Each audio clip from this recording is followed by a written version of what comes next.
शांति। परमात्मा कहते हैं कि सतयुग में आत्मा 24 कैरेट सोने की तरह शुद्ध परम पवित्र होती है।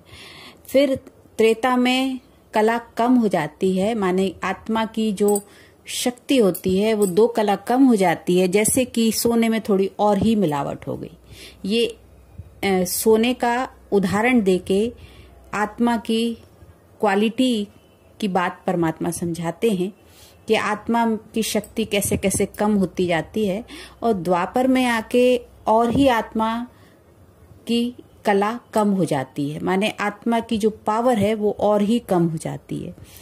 तो कलयुग में आते आते बिल्कुल ही कला रह नहीं जाती, मतलब गुण नहीं रह जाते आत्मा में, न शक्तियां रह जाती न गुण रह जाते, क्योंकि मन के प्रभाव में आत्मा आ जाती है ना। इसलिए उसकी जो पावर होती है वो ना के बराबर रहती कलयुग में।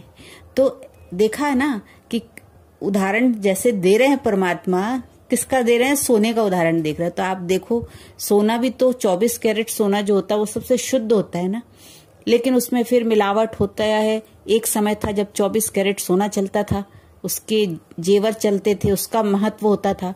फिर धीरे धीरे 23 कैरेट, फिर 22 कैरेट, अब 18 कैरेट, और अब तो नकली सोने जैसा दिखने वाला पीतल का जो सामान होता है उसमें कैरेट लगा लिख के और उसको बेचा जाता है सोने का कह के। इतना ज्यादा मिलावट, इतना ज्यादा गिरावट। तो ऐसे ही आत्मा की शक्ति में भी गिरावट आ गई। आत्मा की जो वैल्यूज थी वो सब खत्म हो गई। तो इसलिए परमात्मा कहते हैं कि अब फिर से सत्व प्रधान बनना है, माने परम पवित्र बनना है। तो आत्मा को मुझ परमात्मा की याद में लगाओ, मुझे याद करो। ओम शांति।